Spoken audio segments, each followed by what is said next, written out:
Good afternoon, ladies and gentlemen. We have the panel number 2, very conveniently fitted between the lunch and the coffee break in the afternoon. So we have been fed before the panel and we will be fed afterwards. So there's no reason not to use your energy and resources in this discussion that we'll have, and that will be continued after the presentations of the 4 panelists. And I'm very grateful to and honored to be moderating these distinguished colleagues. The topics of this panel will be basically 2. The first one is best practices and lessons learned in supporting water cooperation.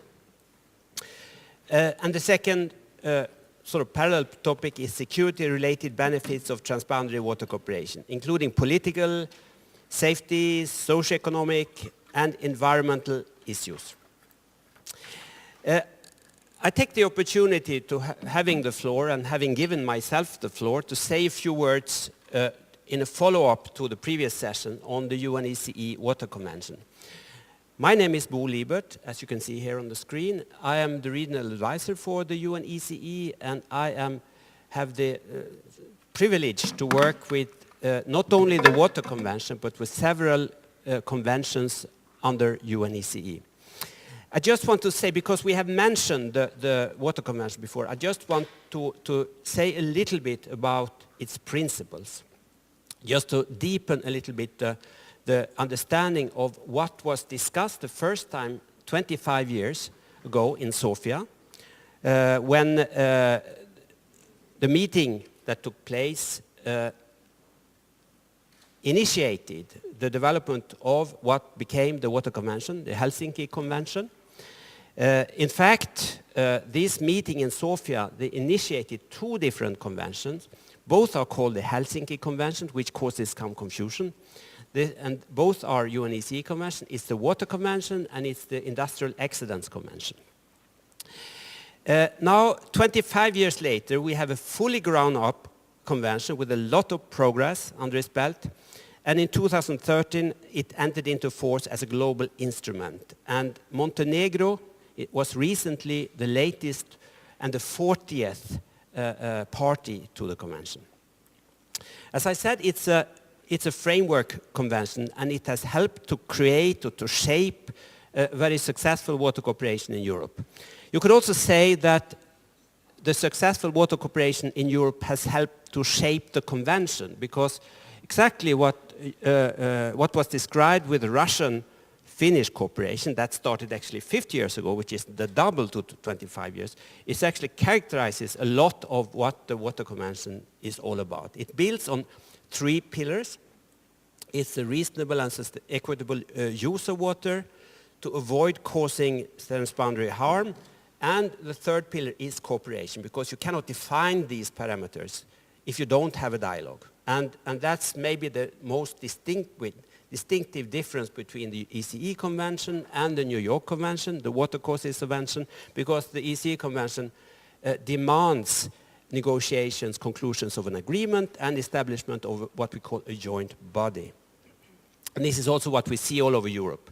There are actually very few basins where you don't have an agreement and a joint body, which is not to say that you don't have, that everything is resolved. Of course, there are many things to be resolved in Europe and the OSCE and UNECE region with regard to water cooperation. New York Convention will enter into force next month in August. And the thing is that the meeting of the parties of the Water Convention, the ECE Water Convention, have told us, the Secretariat, that we should also promote the New York Convention. And there's another difference between the New York Convention and the ECE Convention, that the New York Convention doesn't have a Secretariat or a sort of an institutional arrangement, while we have a Secretariat, a few people working very hard. And so we are in a position to help to promote the principles also of the New York Convention. In addition to the implementation of the principles which we are working with on a day-to-day basis, an important aspect of our work is actually just what we are going to discuss today, to define and to share best practices, and lessons learned.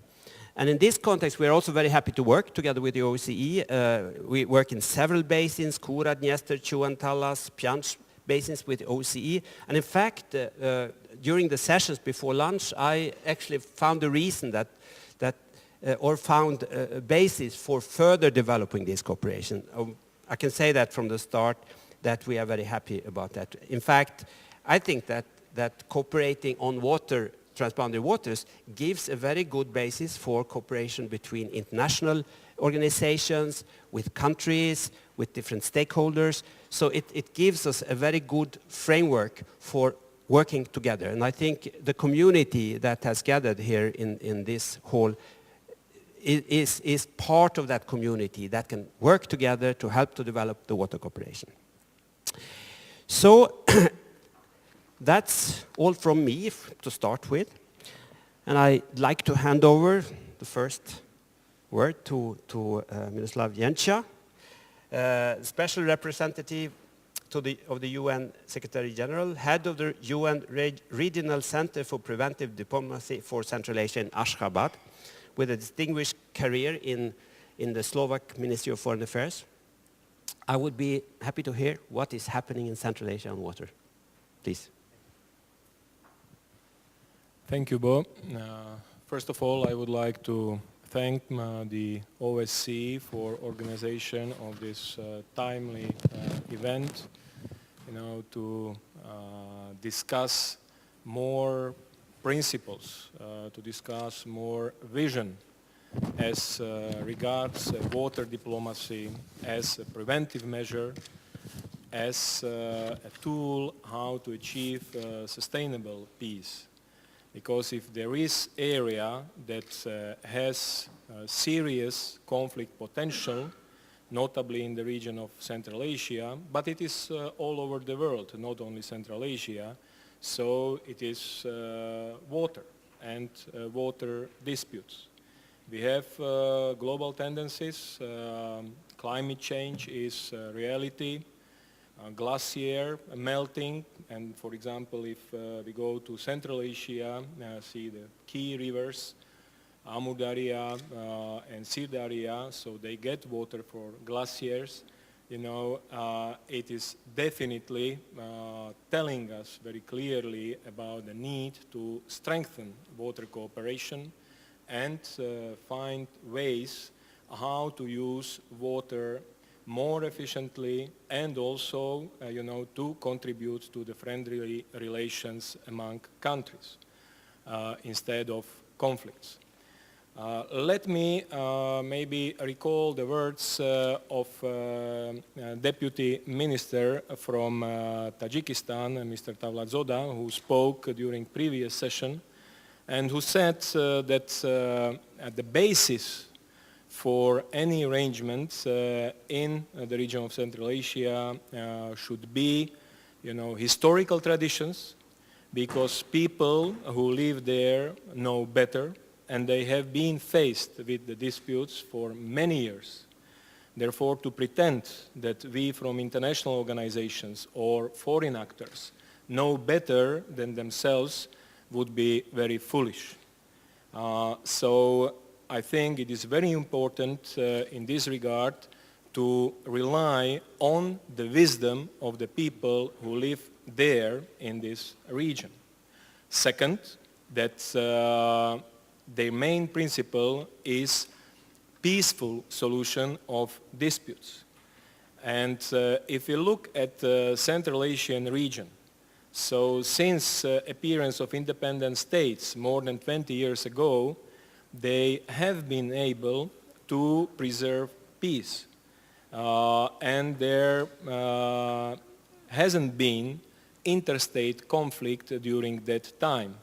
And we could see in other regions developments were not as successful. I am not saying that this is forever, because definitely there are many risks and challenges, but I would like to underline that it is also thanks to the people in this region that they have been able, to ensure this development.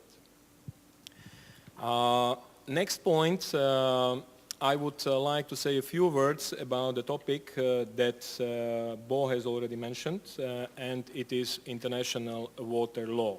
So on one hand, we have traditions, we have contacts among peoples in the region, they're extremely important, but we have also legal principles and two key conventions, UNECE of 1992 that has become global, is open for global membership, and UN 1997 convention that has entered into force, if I am not mistaken, recently.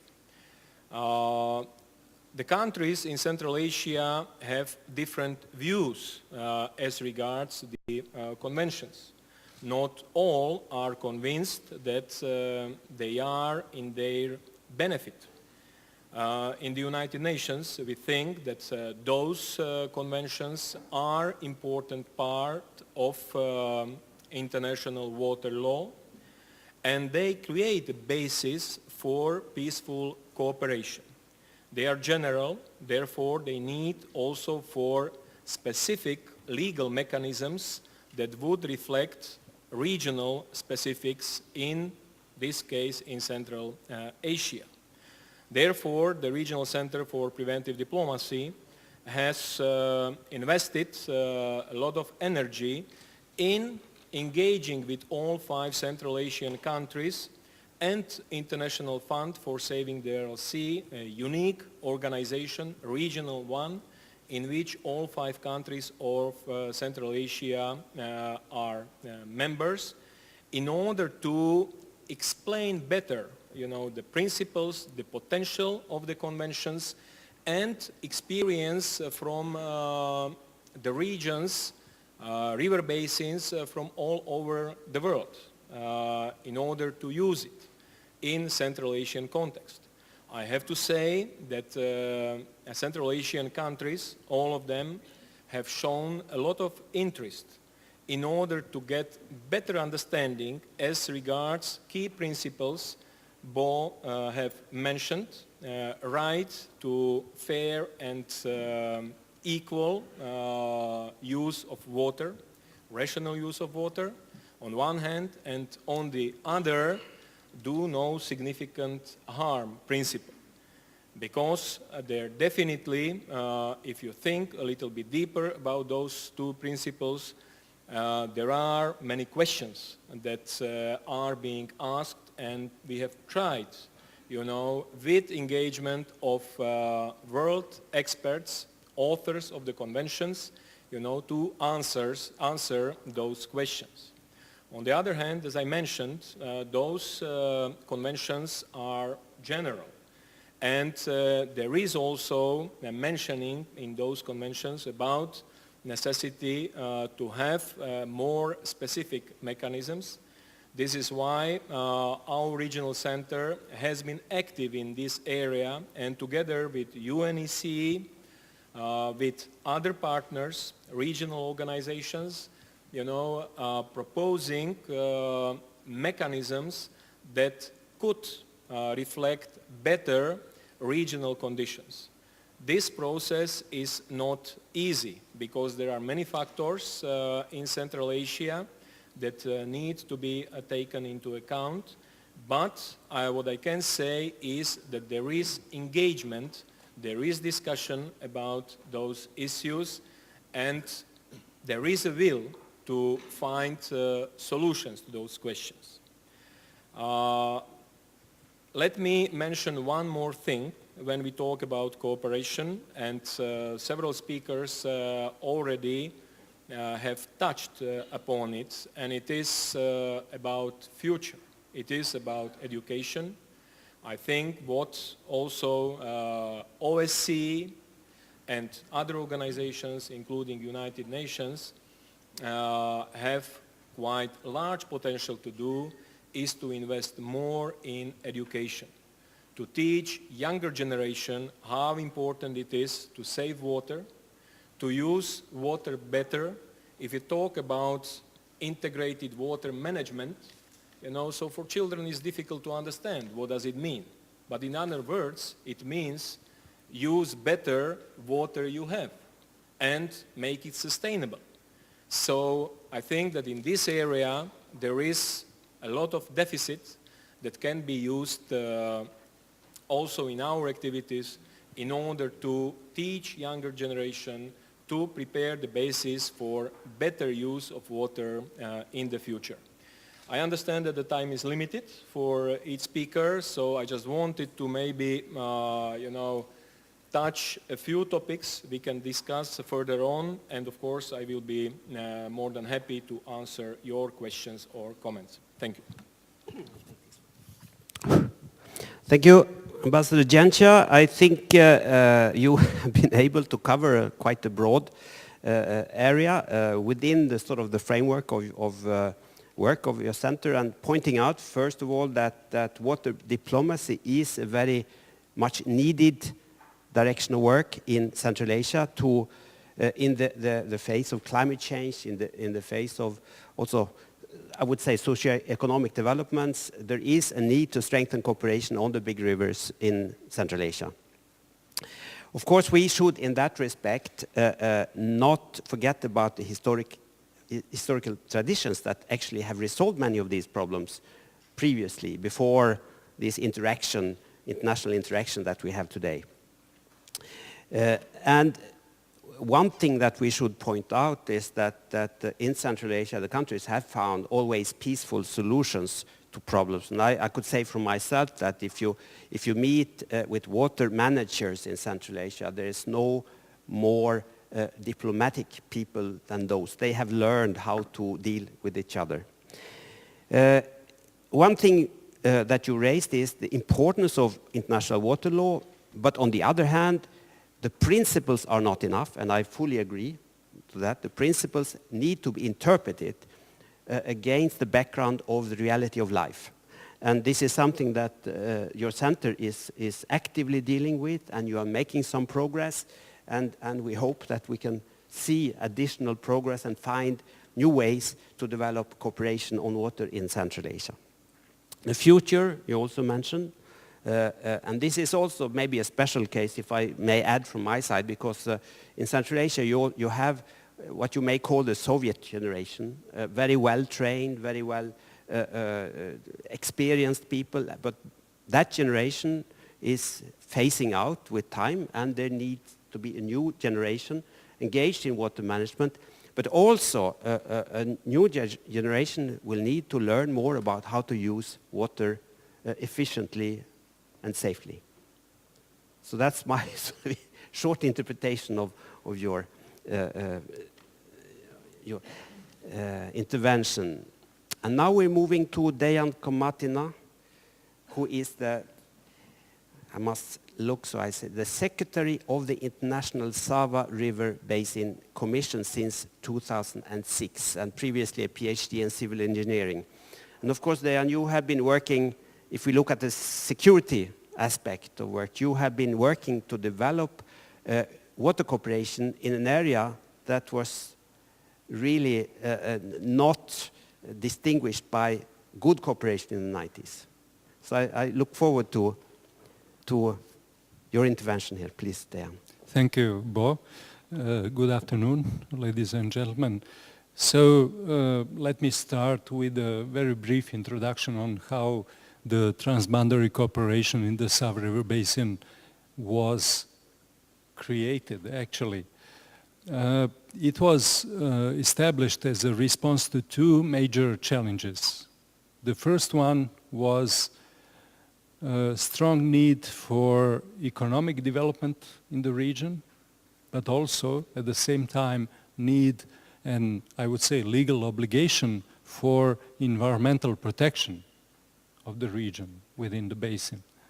So that well-balanced approach became necessary to use the economic potential on one hand side, and also to preserve the existing values, environmental values in the basin on the other hand side. The second challenge was simply the fact that following the geopolitical changes in the region in 1990s, the Sava River which used to be the biggest national river of the former Yugoslavia, turned to an international river, so that management of water resources got restricted to national level of the newly established countries. So as a response to these two challenges, the framework agreement on the Sava River Basin was created as a legal framework for cooperation. And I would mention few peculiarities about the agreement. This is the very first development-oriented agreement concluded in the region after the war, after the agreement on peace and the agreement on succession issues. Another peculiarity is certainly the broad scope or integrated nature of the agreement, which follows, I would say, to the major extent, the UNECE Water Convention. So it is a basis for what is called now integrated water resources management.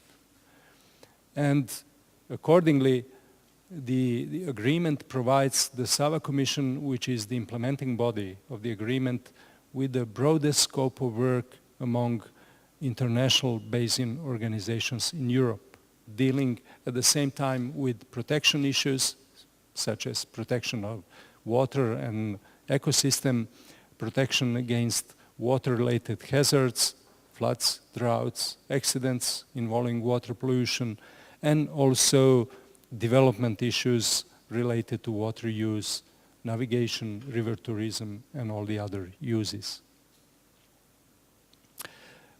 Thinking of the benefits, security-related benefits that were also mentioned in the agenda here, I thought of several examples actually of these benefits, but I would like to say that the key for all these was, first of all, permanent cooperation, coordination, and joint work of a considerable number of political representatives, but also experts from all the countries in the basin. Second, setting of joint priorities. Third, creation of a joint vision and program of the sustainable development of the region. And last but not least, joint implementation of activities and projects. And I would only mention development of basin management plans, like flood risk management plan, development of basin systems for exchange of information, monitoring, forecasting, early warning, development of navigation, river tourism, and also involvement of stakeholders and public participation as a very important element of this process. So that is basically the approach that is applied by the Sava Commission. I'm ready to give several examples of benefits, security-related benefits of this cooperation through discussion. Yeah, thank you. Thank you very much, Dejan. It's really interesting to once in a while look at things from a different perspective, and I listened very carefully what you were saying, and that the Sava cooperation developed as a sort of against the background of geopolitical changes, but with a clear development mandate and the development direction, which is, I think, probably is the future. Huh? Yeah, but also difficult. And it's the first development sort of directed agreement with a clear integrated nature, because that's something that you usually don't see so well, this broad integration under the Sava Commission, which integrates a lot of people, a lot of experts, so you have a broad platform for cooperation. And then the four main sort of issues that you raised as security benefits, being the permanence of the cooperation, including the many stakeholders, the development of joint priorities, the joint programming, and joint implementations, also seems to be very important in this respect, but I'm sure we'll come back to look at this more specifically.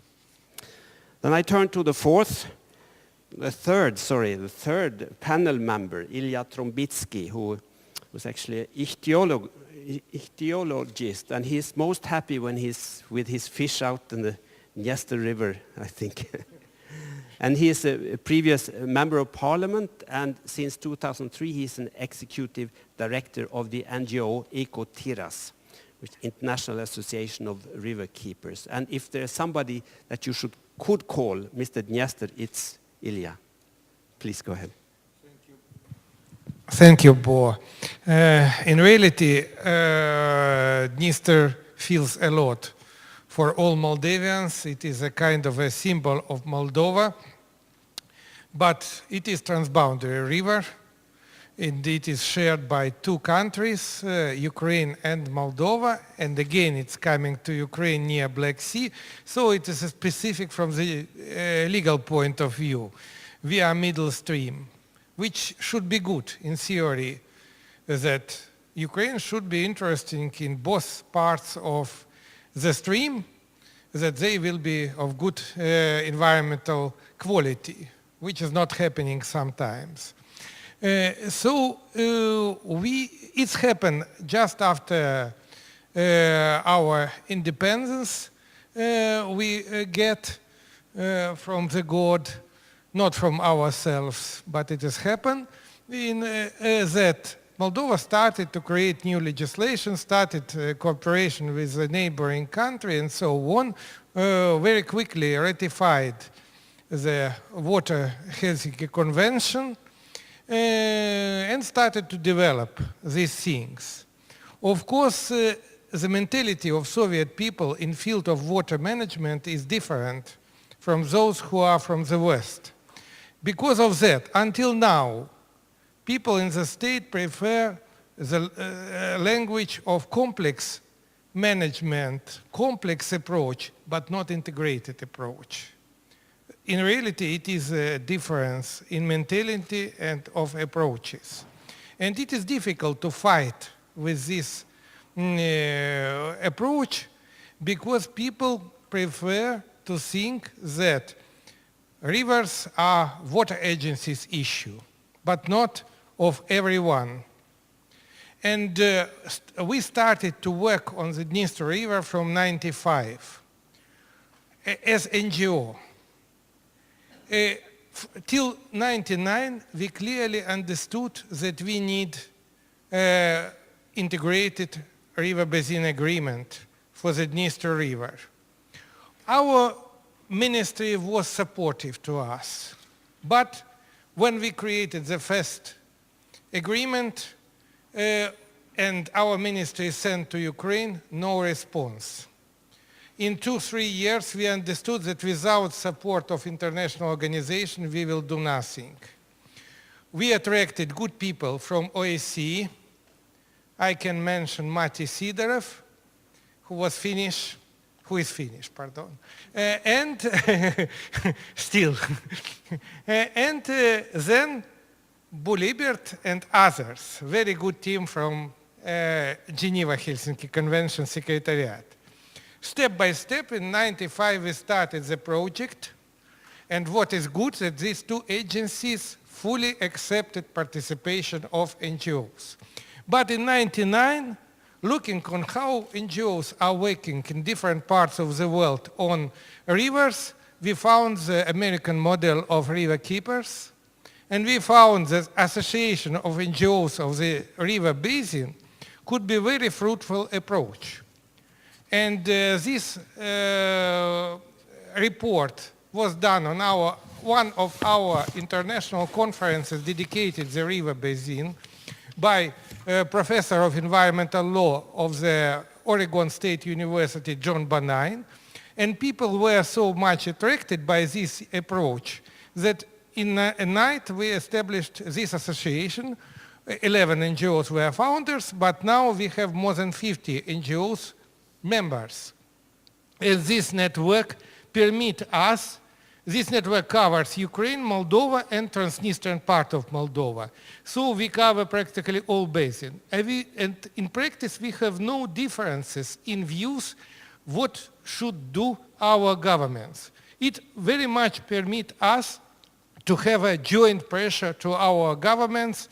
And in my view, partly because of this influence, we finally reached in 2012 with support of these two organizations plus environment and security umbrella, we reached a very good quality agreement. Unfortunately, it is still not ratified by Ukraine.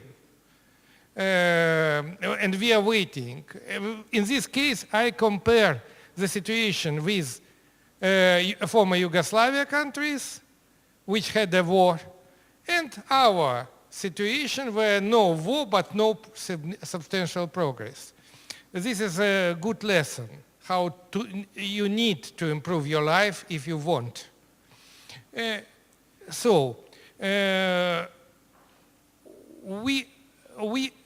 are doing a lot both for river and for solving of this Transnistrian conflict. Speaking frankly, from year to year, it's more and more hard with this conflict because it's appeared new generation which does not recognize Moldova as a united country.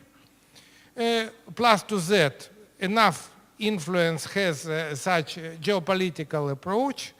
So even Moldovan government, in my view, does not want more reunification of the country. So all these issues and not support any efforts in this field. So the OSCE remained practically the last organization which is efficiently tried to work in this field. Of course, not having big money, but we are doing a lot. For example, every year we organize summer school on Dniester River for 35 youngsters from both parts of Moldova. And they are coming other people from this, after these 10 days summer school. In 2 days, this Thursday, it should be reopened, the 8th summer school. Also, every year, 3 expeditions along the Dniester River. Again, no money, we are doing by own money. Also, we unite scientists from both sides. And just recently appeared a new monograph on the Dniester River where both sides were involved. Again, many joint conferences on both sides, both in Chisinau, in Tiraspol, and in Benderi, are organizing. So in practice, it is appearing that successful actions on this reunification of country are not many. And in majority, frankly speaking, it is our activity. Unfortunately, not too many organizations are doing. Every year, Moldovan government adopt a resolution to spend something $1 million to reunite country. But they solve the issues only of Moldovan part, not of Transnistrian part, which is also no real solution. In this respect, I want to say about the situation, what has happened when agreement was signed. After that, no progress, but these two organizations, OSCE and UNECE, now initiated the project on adaptation of the Dniester River Basin to climate change, which permit to save this cooperation of Moldova, Ukraine, and Transnistria jointly for future progress, which should be done after ratification. In our view, this work could be a kind of example, despite of all disadvantages.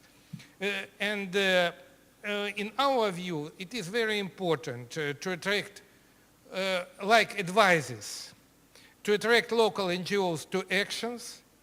It will raise the ownership and lower costs of works we are doing. to build long-term interpersonal link based on professional, cultural, sportive, tourism, environmental, etc. interests of people, to build trust, to concentrate efforts of organizations which already demonstrated capacities to work efficiently with positive approach. And of course, the financing is absolutely unproportional. In general, this conflict eats a lot of money from the Western world, I can say. But in my view, major part of them are using very insufficiently. Also, to select cooperation fields which are far from politics, to support cooperation in a long time perspective, and to exploit interest of local authorities, local NGOs, and communities in joint investments in infrastructure. These points, in my view, are very perfectly could be used for trust building between conflictual sides. Thank you. Thank you, Ilya. I think you have covered a lot of ground here, and also a very interesting experience from the dissolution of the Soviet Union in a situation of a frozen conflict to develop cooperation. And of course, in this case, you could see the link to the development of cooperation with the support of a strong non-governmental organization, even a network of non-government organizations has been able to give a voice and give a push towards the development of cooperation between, in this case, the two countries. I think what you were referring to also demonstrate, I think, the drawbacks that we are working under when we are working on a project basis, which gives us, I remember this summer, for example, you applied to get some extra funds for the summer school, but as there were no cooperation, although it was very little money, it was very difficult to sort of find that small money that gives an impetus to the processes that we need to support. And I think process support in some cases are much more important than project support. And I think in this case, the long-term engagement of organizations such as OSCE may play a very important role. Thank you very much, Ilya. And then we move to the last participant in our panel, Desiree Schweitzer, the Deputy Coordinator and the Head of Environmental Activities, OSCE. Please. I think it's actually working. It's working. Please, Desiree, after these statements and what happened before lunch, what can you say from the perspective of OSCE? Thank you very much. Thank you very much, Libert. I was listening, of course, to all the presentations today during this panel and throughout the day, and I was thinking, what is the common thread of our OSCE activities in promoting water cooperation? And I think the common thread is we have been implementing these activities in the framework of a partnership, the unique ENFSEC, Environment and Security Partnership, which I would like to explain to you more about in a minute. But before I do that, a few points on why we do what we do and how we do it and where. So why we do it, it has been mentioned before, water is a strategic resource. It is an essential element of national and regional security. There are over 150 shared river and water basins in the OSCE area. And I think this provides a very good context for the OSCE and the largest regional security organization for getting involved. We do have the mandate. The mandate has been mentioned before. Secretary General mentioned the Helsinki Final Act from 1975. Ambassador Greminger mentioned the 1989 conference from Sofia. But I would like to add actually three more documents to this list. The 2003 Maastricht Strategy for the Economic Environmental Dimension, which really provides us with a solid basis for our work. It refers to the need for cooperation for sustainable management of natural resources, including water.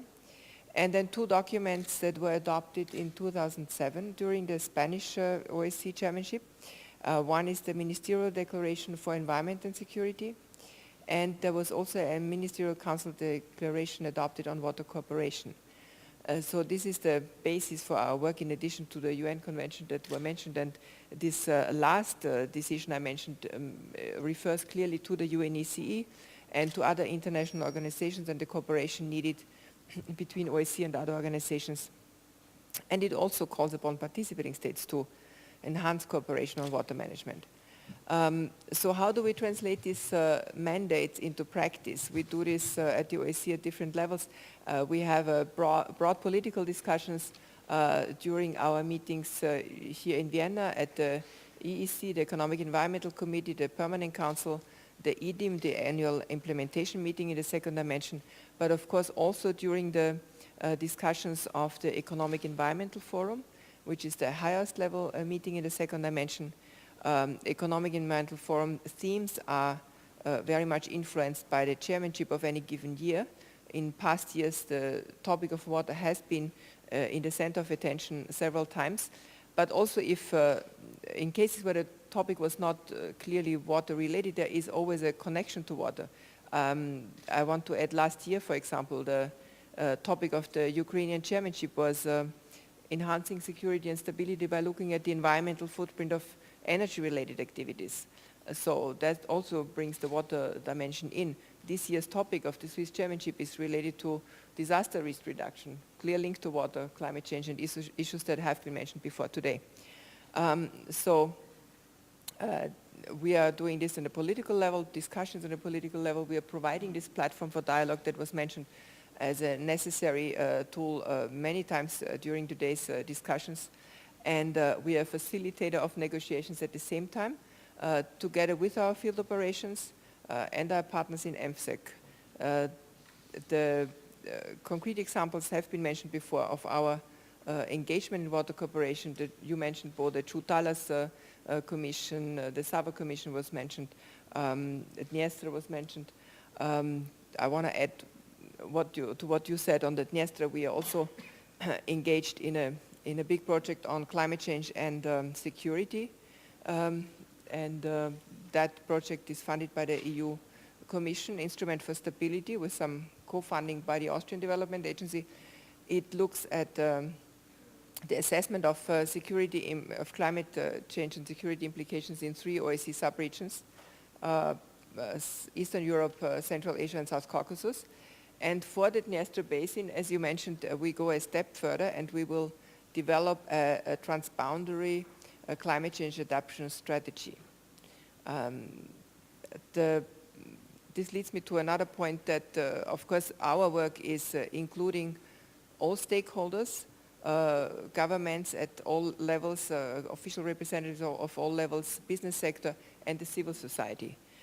We have been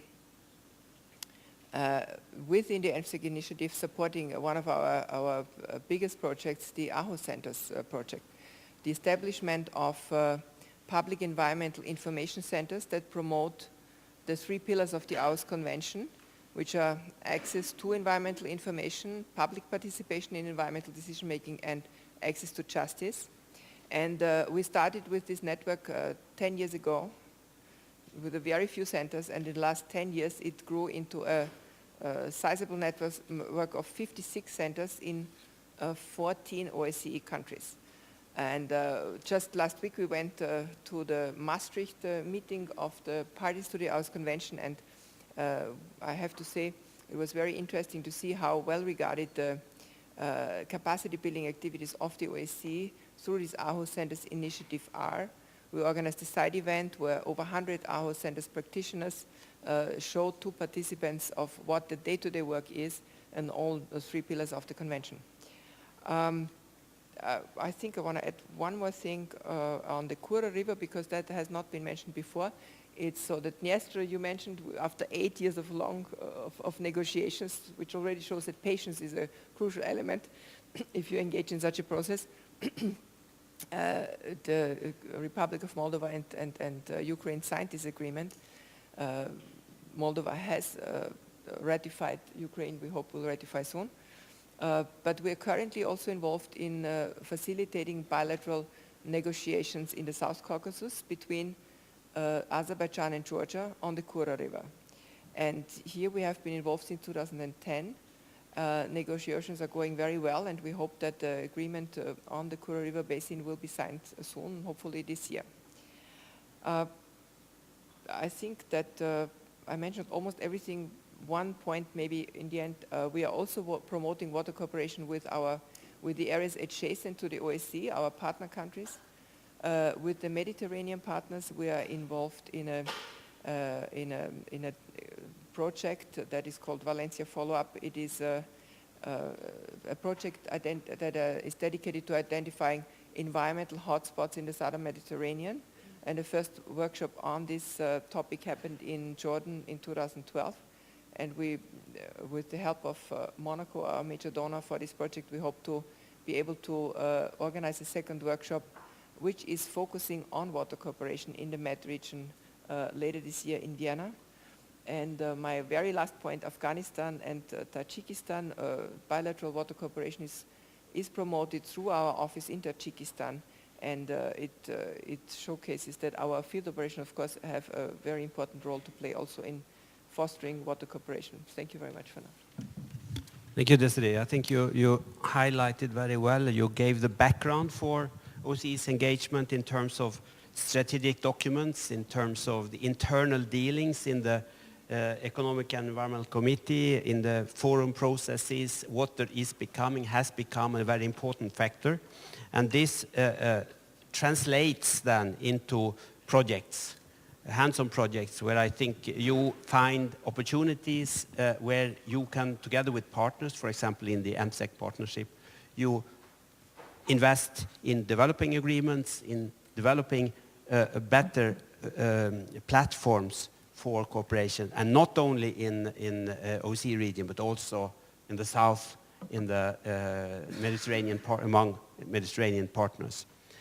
So there are quite a lot of things being done, and I'm sure that there are plenty of things that we can think of to do additionally. Thank you very much, Desiree. Now we have not a slideshow, but a video show.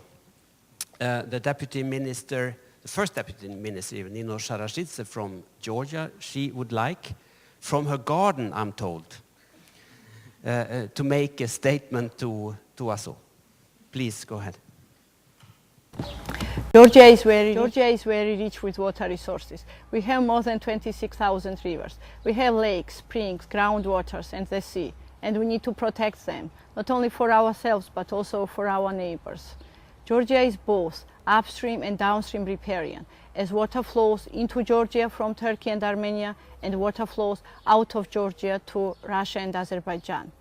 To achieve a good transboundary cooperation is a long and complex journey, covering different range of aspects like environmental, social, political, economic, and even cultural aspects.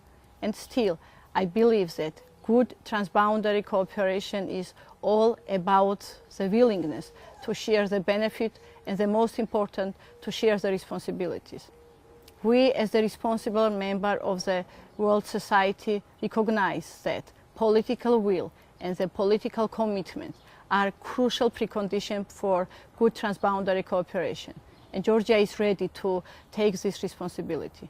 At the moment, we have 7 treaties with our riparian, Turkey, Armenia, and Azerbaijan, and we cooperate in the environmental sector. In addition, with support of UNECE and OSCE, we are negotiating bilateral agreement with Azerbaijan on protection and sustainable use of water resources in the Kura River Basin. We already had 6 rounds of bilateral consultations, and the consensus was reached on most of the articles, except some positions must be finalized on water share and environmental flow, and I hope very much that we will agree all articles and we will sign the agreement soon. In addition, we have developed a new draft law on water resources management in Georgia, and this law is fully in line with EU Water Framework directives. We are introducing integrated water resources management principle that will help better management of water resources on the national level, and it will definitely help to improve the management of water resources on the transboundary level.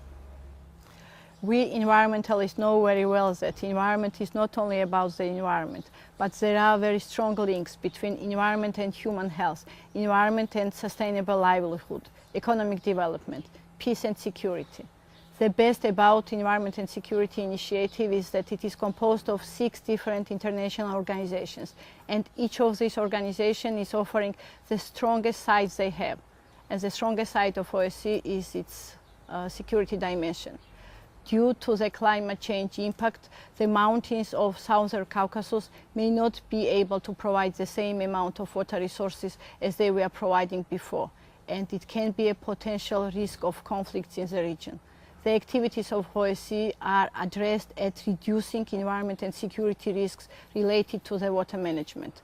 And it is done through increased cooperation within the country and amongst the countries, with exchanging of data and experts, with strengthens the governmental institutions and strengthens the civil society. OSCE plays an important role in developing common approaches for better management of shared water courses in the region. EMSEC initiative and OSCE promote regional peace and security in the Southern Caucasus countries, and it is very much appreciated by us. I think that's great that she made this effort. She couldn't come to this meeting. I want to refer to the Kura negotiations, which has gone very well, but we are now in a sort of a situation of an internal discussion in Georgia, because these bilateral or multilateral discussions or negotiations, you always need to involve a broad set of stakeholders that maybe, as was pointed out by Ilya here, maybe you don't do in the day-to-day national management. You have to involve the energy people, you have to involve the Ministry of Agriculture, etc. And exactly this is the situation now in Georgia, that you have to talk to, you have to discuss with different agencies that were not involved in time. So it's a challenge, but what is the good thing here, that it's actually IWRM in real life. I mean, you actually push the IWRM thinking into the policies of the country. Now, thank you to all of the panelists, those who are here and those who are sending the messages from a distance. Now we have time for questions, and as was done in the previous session, I'm ready to take 3 questions in the first round, please.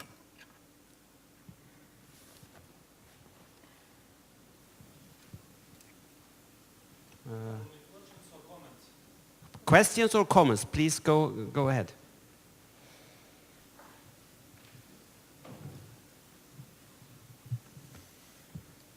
First of all, I'd like to express my gratitude. I am ambassador of the OSCE in Bishkek.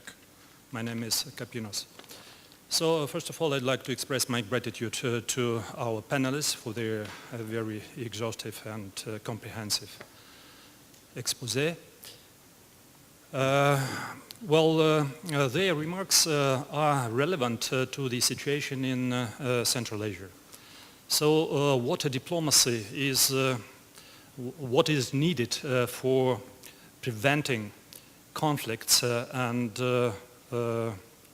international tensions in the region. So it's really should be the priority of the OSCE and other international organizations deployed in the region.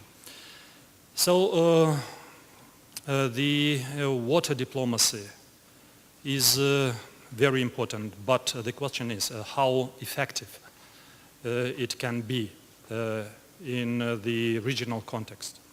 In this sense, I'd like to give some general observations about water situation and security situation in the region. So the countries of the region can be divided generally into 2 categories, upstream and downstream countries. So there are 2 upstream countries who possess about 90% of water resources of the region. These are Kyrgyzstan and Tajikistan. All the rest are downstream countries, and well, one illustration, for instance, Uzbekistan can meet its water requirements to the extent of 15% maximum. And one more general information, the bulk of water consumption goes to agriculture, about 65 to 70% of the overall consumption. And in this sense, Uzbekistan, Turkmenistan and Kazakhstan to a lesser extent are heavily dependent on water resources available in two other countries. But the effectiveness of water diplomacy so far was very low. And to answer the question why it is so, I have to refer to, well, recent history of the region. So before the demise of the Soviet Union, there were no water problems in the region.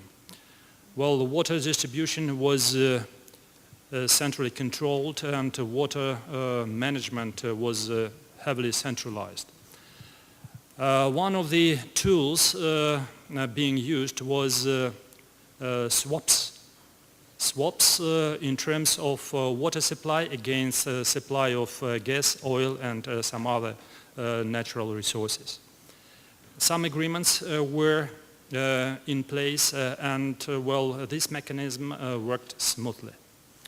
But immediately after the demise of the Soviet Union, there were attempts to create a kind of a regional cooperation framework. So, Central Asian Union was announced as well a framework for cooperation, but of no avail, and actually in a few years it proved to be a defunct mechanism. Then in 1992, the Interstate Commission on Water Cooperation and Coordination was established. The same fate. No efficiency, it didn't work, and a number of agreements were signed under the aegis of CIS, but still they are not functioning in the region. So the inefficiency of water diplomacy in the region can be explained by a number of factors, including border disputes, border tensions, political tensions between some of the countries, lack or absence of advanced regional cooperation, a lot of mutual apprehensions, misunderstandings, and as a result, no ground for full-fledged economic, not to mention political cooperation in the region. So this is very detrimental, but does it mean that no efforts in terms of promoting water diplomacy should be taken? Absolutely not. Well, I believe that the OSCE has to continue with water diplomacy and build alliances with other interested international organizations, first of all UN, in this area. But these efforts should be complemented by assistance in establishing and development of regional cooperation. So some kind of confidence-building measures should be proposed to the countries of the region in different areas. But I believe that if the OSCE can support the development of any regional cooperation framework, economic, social, cultural, it will be really helpful and instrumental in the promotion of water diplomacy. At the same time, I believe that some specific topics or subjects should be addressed by the organization, like water management projects in border and near border areas. This is of utmost importance because during last 2 years, a lot of interstate border conflicts originated in water sharing problems. So that's why the center of the OSCE in Bishkek has a focus in its project activities placed on border and near border areas in terms of developing or assisting in developing water management and building alliances with other international organizations who are involved in the development of water infrastructure. So our input to these projects is management, and their input is, well, hardware, well, part of the story. And the latest examples in the southern Batken region are really very conspicuous, and they deserve attention of other OSCE missions in the region. And in this vein, I'd like to encourage the development of a certain synergy in the activities of OSCE missions in the Central Asian countries. So if they act in synergy in the same vein, the efficiency of our project and program activities can increase dramatically. It was mentioned by our panelists then happily there is no war in Central Asia, but this has its own pros and cons. Everyone knows that in the OSCE that war is an absolute evil and everything should be done to prevent war. But if wars occur, they should be used for settling all the outstanding issues, and if there is even no war, but comprehensive efforts are needed to develop a mechanism of addressing and sorting problems out. So in our view, we have to refer to the following directions of activities in Central Asia.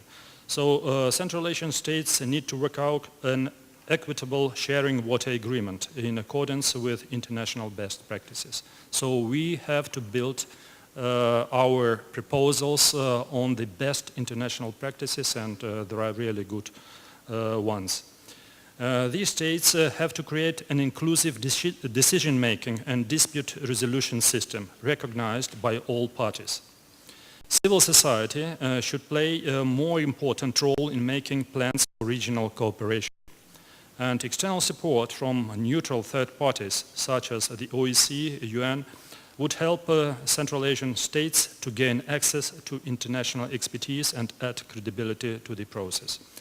Well, this is easier said than done, but I believe that we should spare no efforts in this direction, and creating a real sound basis for regional cooperation. Without this, I'm afraid the region can be prone to new conflicts, border conflicts, international conflicts, and some of them can result from TNT. So this is something integral, if I may say. I mean political, economic, social, environmental factors. And if we address all of them in a comprehensive, systemic manner, then we can succeed in promoting water diplomacy as well. Thank you. Thank you very much, Mr. Ambassador. I think this is probably a comment that could initiate a broad debate here. I see several people who would not mind saying a few things in this regard.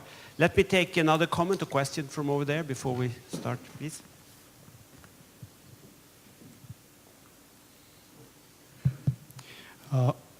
Good afternoon. My name is Richard Miller. I'm from Global Water Partnership, Central and Eastern Europe. I would like to first of all congratulate the OSCE for convening the event like this, because I'm from the water organization, and our mission statement is water security, and we are if we have meetings, we are water people, and this is really important to bring also the foreign affairs, the political dimension into the water. I have one question and then a remark. The question is about balancing national interest versus transboundary cooperation, because we heard a lot about the different conventions. There are transboundary commissions, but then when it comes to the real decisions and the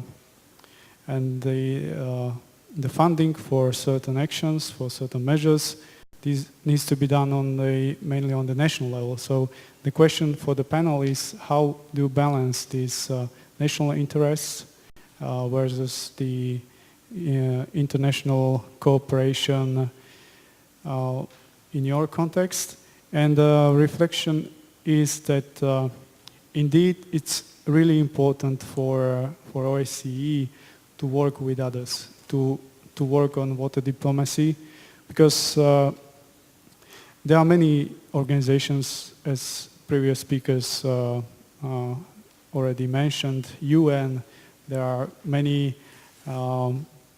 development cooperation organizations from different kinds of Western Europe, from Sweden, from Germany, very active in, for example, in Kaliningrad, our Sweden Environmental Water Institute. So it is really important that you work together, because there, and I will conclude with one proverb, which is not from this region, but it is from Africa. So if you want to go fast, so you can go alone, but if you want to go further, you go together. So thank you. Thank you very much. Okay, let's take that as a starting point for our discussion. And the comment from the ambassador from Bishkek, the OSCE ambassador from Bishkek, would you like to comment on that?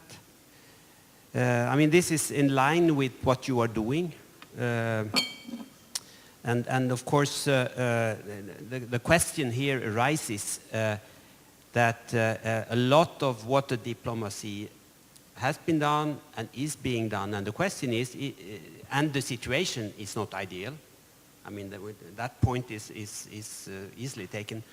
But the question is also, what if we wouldn't have these kinds of efforts, what kind of situation would we have in that case? And I'll come back on another issue then. Please. Thank you.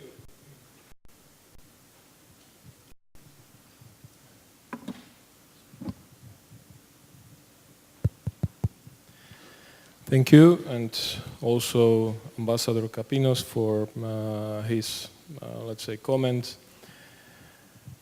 What you have said is, reality there in the region. Definitely we need more water diplomacy. We need to talk about regional mechanism, regional framework, regional cooperation. But we shouldn't forget that first of all we have 5 independent sovereign states, and they are, there to decide what they are ready to do and how, they want to go forward. So I think that it is very important to see the realities. To say that, water diplomacy is lacking there, I don't agree. I simply what can see that at practical level, we see that even this year, where there is less water than previous year, the people who deal with water directly are in daily touch between, for example, Uzbekistan, Tajikistan, and other countries. You mentioned several regional arrangements that are there in Central Asia and the region. Actually, there are many more. The problem is in their enforcement and application. So this is what we know. Do we need another, set of arrangements that are not going to be implemented, or better focus on improving what is already there and how it can be implemented? What I want to say that we have, key partners. We are there to help, but in the end of the day, it will depend on the countries. However, our role is to join efforts and to support, those tendencies and help them to get better agreements. What I have seen, let's say in my work in Central Asia, has been that countries are ready to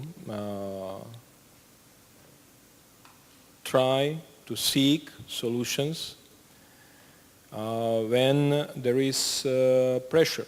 And we could see back in 2008 that in October 5 presidents were ready to sit at one table and find, let's say, solution to the looming crisis that was there, and there was a danger of a shortage in water because of 2 consecutive dry years next year.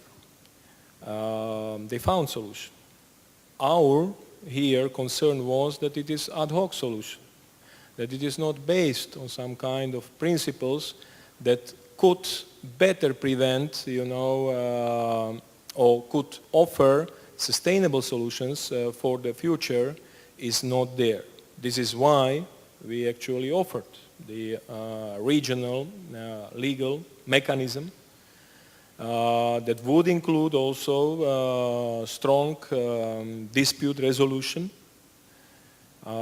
This process, let's say, is ongoing. And definitely it is up to the Central Asian countries, to see when they are ready. And there are differences also among the countries, upstream, downstream. The process is, I would say, more complicated. As regards partnerships, United Nations, OSCE, other regional organizations, definitely. I think it is a very good point, well taken. This is what is happening on the ground, and I think that we need to do more here. As regards players in Central Asia, so we saw in history that Central Asia was part of a great game.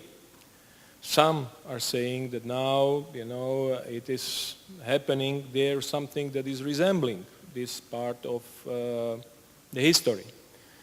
I would rather, join efforts to ensure that there is a space for cooperation. I think that is also one of the challenges in front of us. Now we see also in the region, different views on how to use water in the region as regards construction of, let's say, big projects, use it for energy, for irrigation, etc. I think it is what is important is to create conditions conducive to, let's say, negotiated solution that would take into account interests of all parties. Here, I think the voice of OSCE is also very important. So these joint efforts definitely are needed. I would stop here. Yeah, thank you very much. May I take the liberty in asking you, Dejan, a question? In the Central Asian context, it is to some extent similar to the Sava context in the sense that it was one country and suddenly the watercourses were transboundary. While in Central Asia we still have, as the ambassador points out, a lot of sort of diplomacy issues remaining and not shared, basically shared views in some cases. Do you have a similar problem in the Sava Basin? I wouldn't say so. Actually, even after the war, after the conflict, there is, I would say, considerable level of mutual trust of the countries. And for example, there are cases when, I mean, after years of cooperation within the Sava Commission, there are cases when funding for a regional project is ensured through one country as a grant to one country, but the project is implemented in 2 or more countries, not only the one that received the grant. There are also cases that one country simply proposes to hand over leadership in preparation and implementation over the project to another country. So there are cases when the countries really express this trust to another countries. And it is not any longer important which country is actually a leader in implementing the project or coordinating the implementation. So that is our experience, and I mean, given the recent conflict in the region, it is really a success that the countries have this high level of mutual trust. Thank you very much. We have a couple of... will you want to comment on this one? Please. I was talking not about lack of water diplomacy, but about efficiency of water diplomacy in the region, first of all. And as an example of, or illustration of how water can influence interstate relations, I can refer to the latest newsreels about pending or looming, better to say, a decision by the Kyrgyz government to start a renovation of the main water channel that is bringing water to Uzbekistan. And this is against the backdrop of the stop or freeze of gas supplies to Kyrgyzstan by Uzbekistan. So this is a very serious threat to stability and security in the region. In the same vein, I can refer to the fate of 2 mega power projects, Ragun power plant project in Tajikistan and Kambarata in Kyrgyzstan. Well, for quite a number of years they are frozen because of lack of understanding between neighbors. This is also a very serious political now issue. So the problem is on a political, I would say, plane, and that's why I would suggest that not to waste our time and resources, we have to develop something like a regional platform for exchange of views by experts. So on an expert level, we have to promote something, and this will be a kind of substitute for a political dialogue on these issues. Thank you. Thank you very much. And in fact, you can please proceed. In fact, I think to a certain extent that does exist. And I can refer to the GIZ arranged meeting in May, where you actually had a very broad, if I understand, I was not there myself, a very broad discussion on these issues. Another sort of aspect here, and I can refer to our cooperation with GIZ and the Ministry of Foreign Affairs of Germany also, to develop things in preparation of a better political sort of situation, such as a more efficient work, a more efficient sort of setting of the regional institutions, as you points out. And there are also other issues of cooperation, such as the Chu-Talas cooperation between Kazakhstan and Kyrgyzstan, such as work on dam safety that we are doing, where you actually see the opportunities for cooperation on a more technical level, exactly as you referred to, where all countries are ready to cooperate. Please, Mr. Tolkien. Thank you. As this is the moment when the OSCE is trying to find out and define what kind of action it could take on the field of water diplomacy, Perhaps it's also the moment to ask oneself and ourselves, what is it? What do we mean if we say water diplomacy? And I'm a diplomat myself. And if I speak about water diplomacy, I do not see myself rolling up my sleeve and digging up trenches and building dams and stuff like that. I think this is done much better by other people. So the question that I would ask here is, perhaps it might be more stimulating or more promising to try and ask the question, is it perhaps more appropriate to talk about water diplomacy if we think of applying the full force, the strength, the networks, the mechanisms, the tools, the institution, the forward, the agenda of foreign and security policy institutions, ministry, in bringing forward foreign and policy and security policy issues by dealing with water issues? Let me come back to the example of Central Asia. We have this long-standing project in Central Asia with GIZ and scientific organizations. Our main goal, to be very frank and open, is not to promote, let's say, efficient water use. Our main goal is to promote regional cooperation and have some kind of preventive diplomacy action. So if we judge whether water diplomacy has failed or has been efficient or inefficient in the past, we should really be clear. Do we talk about water diplomacy? Is it diplomacy we're talking about? Is it water cooperation or is it water projects? In my mind, water diplomacy is a relatively new subject. Water entering as a subject, foreign policy agendas, is something relatively new. I haven't seen this 10, 20, 30 years ago. So I think we should give foreign policy a chance to really work on water and see what kind of additional value, additional effort it could bring into the game to bring forward foreign policy goals. Thank you. Thank you very much. I think that's a line of thinking that we should need another day or two to dwell on that one. It's a tricky subject because the instrument that we use is frequently technical work. I mean, the instrument to promote cooperation. But to go beyond that, to look at the diplomacy, the real diplomacy, foreign office issues, which is, by the way, very much applied in Central Asia. In Central Asia, usually the Minister of Foreign Affairs, they are responsible for water cooperation at least. It's not a technical issue, it's a political issue. Maybe I could ask you to maybe comment on this aspect, water diplomacy, water technical cooperation, water projects from an OSCE perspective. Thank you very much.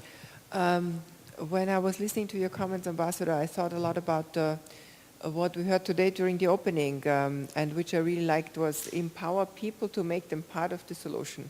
And I think what we have with our AHO Centers network is maybe some mechanism we can use to promote certain topics. They're working on a broad variety of environmental issues, and maybe water can be one of them, and increasingly one of them.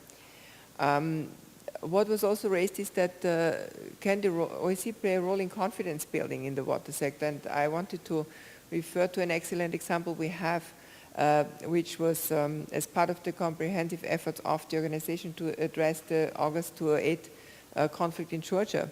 We have been implementing practical water projects in the areas affected by the conflict, and on both sides of the administrative boundary lines. And it involved heavy infrastructure that was refurbished, but it resulted in that water, drinking water, water for irrigation was brought to the areas where it was needed, and built confidence at the local level between the local communities, and this is continuing despite maybe political disagreements. Thank you. We have room for one more question and one more comment, one more challenge before we go to the concluding words of the panel. Everybody wants coffee? Maybe let me come with a concluding comment on this issue. I think that I've already mentioned it, but it's actually a bit of a problem, the way that these support instruments like projects are organized. Yeah. I was reminded here that I have also something else to say. as I mentioned in the beginning, there are some problems with the way that we are working because we should be involved in processes more than in projects. And in some cases, periods between projects you see definite opportunities where you can do something for not a lot of money from the point of view of international organizations. And sometimes I feel, and I think this support to the summer school in the Dniester Basin is exactly a point where we couldn't actually find maybe $5,000 or even less. And I think that's something where how the way we are funding these processes could be maybe revisited. But I have a couple of questions. I will raise only one of those questions that has come from social media. And the question is, it's a Swedish compatriot of mine who asks, are there successful examples of basin-wide cooperative water allocation in the OSCE area, and which region requires more attention efforts in this regard? Well, I can try to respond to it myself, but the panel may help me in the concluding remarks. I mean, indeed, there are, I think, a couple of good examples. I think what was referred to, yes, I'll give you, yeah, please. I'm sorry to distract your attention to myself, but there are very good instances of such education in Kyrgyzstan. And these were the result of our projects on developing water management associations all around the country. So this is one of the main objectives of such projects was to raise the level of water education among all the water users. I mean agricultural users. And this is a success because, well, we created quite a number of water associations, and they are very sustainable, and they have, well, their say in decision making and settling issues with local bodies. So this is a very good example. Yeah. Thank you. But I think the question was more on the transboundary basin level, and I can think of two, I mean the Spanish-Portuguese example that was raised by the Portuguese and Spanish representative. I think it's not without conflicts, but it's basically a water allocation issue that has been resolved jointly by the two countries. Another example may be the Kyrgyz-Kazakh cooperation on the Chuan-Talas rivers, where adhering to Soviet decisions or Soviet sharing, they are actually helping each other, and that's also a part of a response to a previous question on the joint management and joint funding of water infrastructure, because that's exactly the issue in this Chuan-Talas cooperation, that where Kazakhstan and Kyrgyzstan help each other or jointly finance a number of jointly used dams and canals. But sorry, if I may, there may be other. But in the OSCE region, as we heard today, there are many other examples. The ICPDR was mentioned today, the cooperation of the Danube River, the Sava Commission. Is that Dniester. water allocation, really? Was it allocation? Sorry, then I did not hear that word. Okay, but so water cooperation in a broad sense is, of course, we do have success stories in our region and best practice. That's true. So, to conclude this session, this panel number 2, and let me take you then in a bit of a different order, because Ilya had been sitting quiet for a while. You get a couple of minutes, 1 minute, 2 minutes to conclude. Okay. Dear colleagues, in my view, this is a very interesting issue of this of transboundary cooperation mixed with conflict resolution. Not in all areas, of course, water can create conflict, but anyway, it is a subject of creating trust, friendship, and cooperation in economy, in social issues, in everything. But we need to do it in a good way. Otherwise, we can get the opposite result. So, in my view, all sectors of the society should participate in this trust confidence building. starting from the governmental agencies, and not only water or only environment, but as many as possible agencies should be involved. Plus to that, of course, civil society.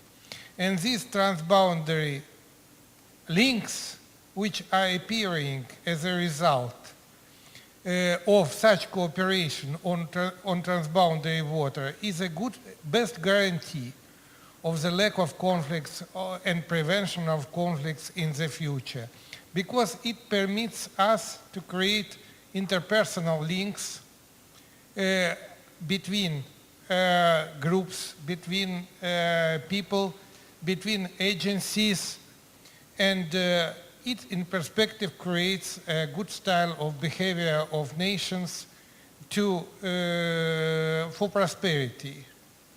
Good example is the European Union and how the countries of the European Union are working on. Also, some good examples we heard today between EU countries and non-EU countries like Finland and Russia. We have another examples, but also this good experience should be transferred for the other parts of UNECE region as well as the rest of the world. We have in the world also good examples of such cooperation.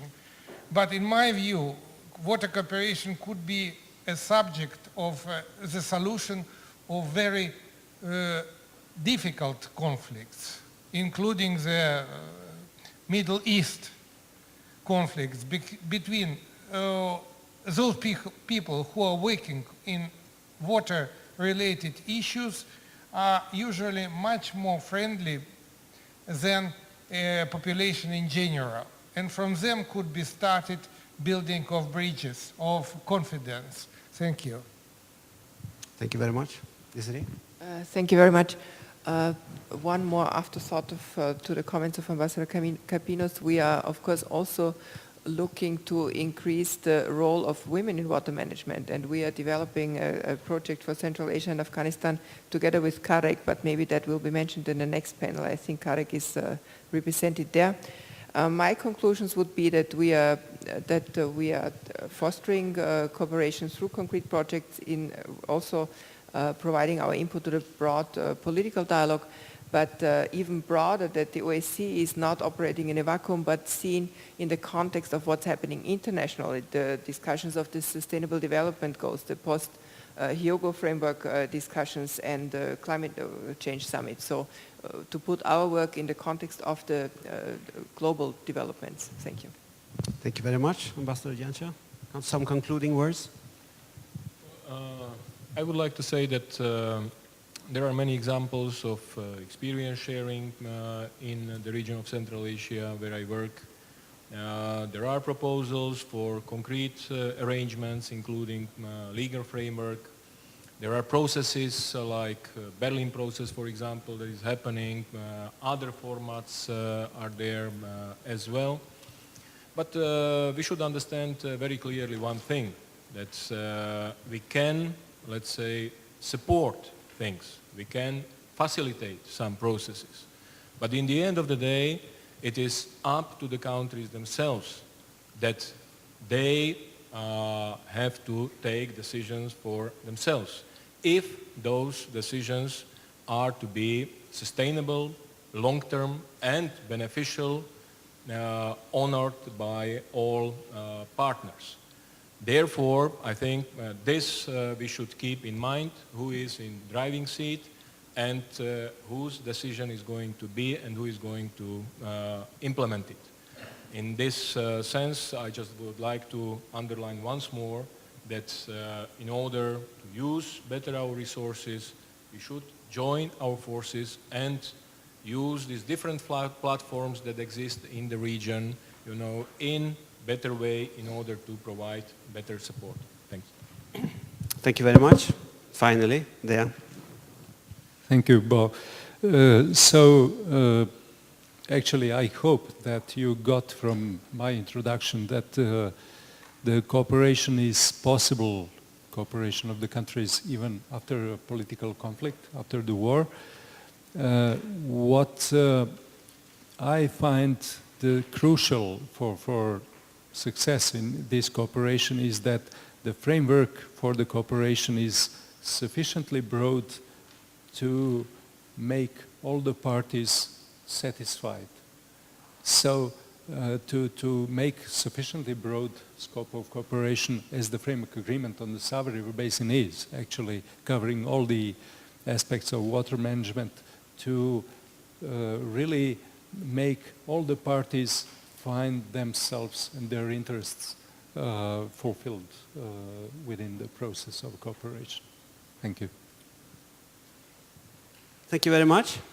So, thank you to the audience. Thank you for all comments and questions. And now, if I understand it correctly, you have 25 minutes of coffee break. Enjoy.